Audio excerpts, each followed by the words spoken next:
Bonjour à tous et merci d'avoir choisi Ecclesia TV pour vous informer. La Caisse nationale d'assurance maladie, CNAM, a organisé le vendredi 28 juillet dernier un atelier de renforcement des capacités des journalistes sur la couverture maladie universelle CEMU. Les participants ont été informés de la mise en œuvre de l'opération CEMU Vacances, du déploiement du dispositif de production des cartes et de la prise en compte très prochaine dans le panier de soins de 3 nouvelles pathologies. Le point dans un instant. En prélude au JMJ 2023, plusieurs activités sont organisées dans les 17 diocèses du Portugal continental et des îles depuis le 26 juillet dernier. Dans cette édition, nous reviendrons sur des temps forts des journées diocésaines qui se sont déroulées à Portimao les 28 et 29 juillet 2023. À l'initiative de la Caisse nationale d'assurance maladie, CNAM, un atelier de formation au profit des journalistes sur la couverture maladie universelle CEMU a eu lieu le vendredi 28 juillet dernier à Abidjan Plateau.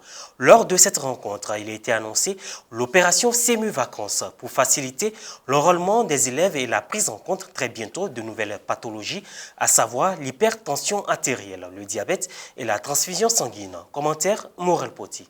Garantit l'accès aux soins de santé de qualité à l'ensemble des populations dans des conditions financières soutenables. Tel est l'objectif de la mise en place de la couverture maladie universelle CEMU par l'État de Côte d'Ivoire. Le vendredi 28 juillet dernier, au siège de la Caisse nationale d'assurance maladie CNAM à Abidjan Plateau, s'est tenue la traditionnelle rencontre de cette entité avec la presse sur la mise en œuvre de la CEMU, l'enrôlement dans l'opération CEMU Vacances, le déploiement à l'échelle nationale du dispositif de production sur place des cartes pour réduire le délai d'attente, les prestations et les perspectives. Les centres d'enrôlement sont pris d'assaut par les récurrents depuis que la carte CEMU est obligatoire pour tous les élèves âgés de plus de 16 ans et pour l'obtention de certains actes administratifs. Pour répondre à cette forte demande, on est en train d'ouvrir des sites d'enrôlement dans les écoles à travers l'opération qu'on a dénommée opération CEMU Vacances. C'est une opération qui est vraiment en route, qu'on a commencé à préparer déjà depuis fin juin. Fin juin, le patron a donné le OK pour qu'on commence. Mais il faut déjà acquérir le dispositif, il faut déployer le dispositif, il faut déployer le personnel, il faut former le personnel, il faut le déployer. Mais aujourd'hui, on avance vraiment dans ce processus-là. À Abidjan, par exemple, quand vous prenez le pouvoir, à Yopougon, avant le décret, on avait 2 sites. Mais là, avec l'opération vacances, on a 21 sites. Selon la directrice de l'affiliation de la Caisse nationale d'assurance maladie CNAM, Madame Kone Karidja, 4 612 592 personnes ont été enrôlées à la couverture maladie universelle CEMU à la date du 24 juillet 2023. Et ce sont au total 4 180 534 qui ont été produites et 2 841 349 ont été distribuées. À sa suite, le point de la situation de la couverture maladie universelle a été donné. Le bilan concernant le réseau de soins fait état de 1468 établissements sanitaires et 925 pharmacies privées, 91 205 consultations, 187 043 médicaments prescrits, 22 552 examens de laboratoire, 37 hospitalisations et 557 soins dentaires. Il ne s'agit pas de dire vous commencez à offrir des médicaments. Nous sommes en train de finaliser la liste des médicaments et tout. Une fois que c'est fait, ça va rentrer en vigueur. Voilà. Mais vous savez, il n'y a pas que le médicament, il y a aussi le bilan, il y a tous ces aspects-là. Voilà. Donc, la prise en charge de ces pathologies va parallèlement avec l'évolution du plateau technique qui est en cours.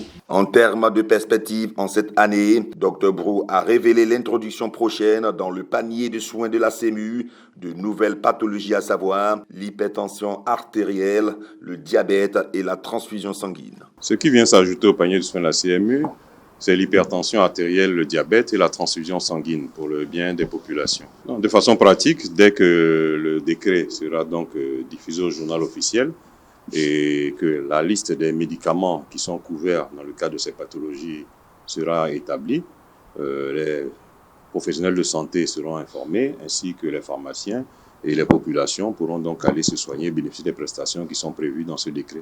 Je peux dire que la CMU évolue correctement. Il y a des difficultés, c'est vrai, Et nous avons besoin justement de connaître ces difficultés afin de corriger et au fur et à mesure faire évoluer la CMU dans un système véritable de sécurité sociale pour le bien des populations. Impression des participants au thème de l'atelier de formation organisé par le CNAM sur la couverture maladie universelle CMU. Cette formation vient à point nommé. En tant que journaliste, ça me permet de sensibiliser davantage nos différents téléspectateurs sur les avancées de la couverture maladie universelle. Nous savons qu'actuellement, les sites sont pris d'assaut par les élèves du fait donc de la rentrée prochaine, bien sûr, qui s'annonce. Donc, ces différentes mesures vont permettre à ces élèves-là de pouvoir s'enrôler très très aisément. Mais nous sommes d'autant plus heureux de savoir aussi qu'il y a certaines pathologies qui étaient mises à l'écart depuis plusieurs années. Ces pathologies-là sont prises en compte maintenant par la CMU.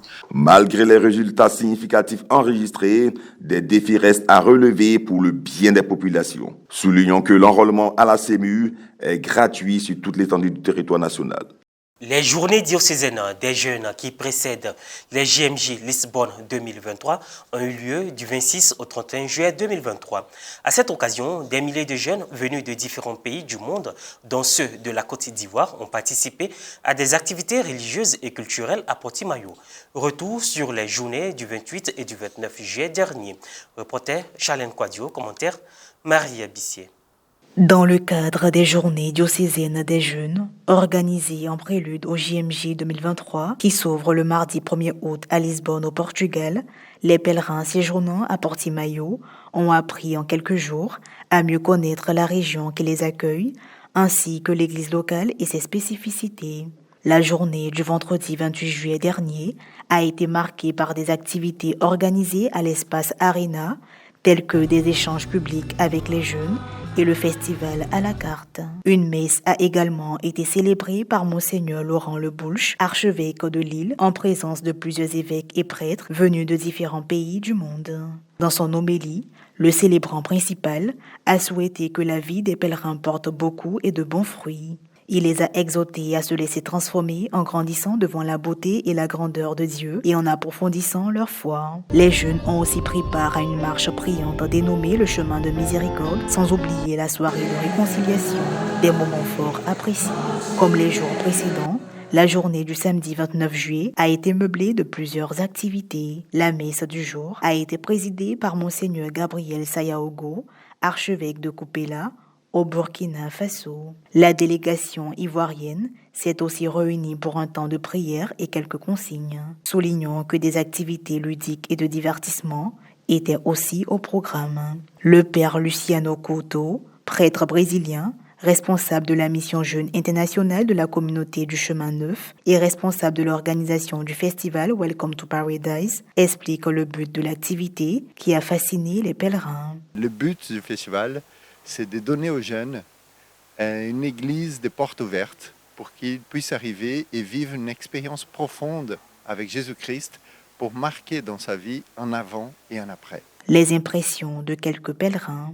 Welcome to Paradise, on va dire que c'est une préparation avant les grands JMJ. Et déjà, je sens que je suis prête pour les JMJ. Je suis très heureuse parce que j'ai fait beaucoup de rencontres ici.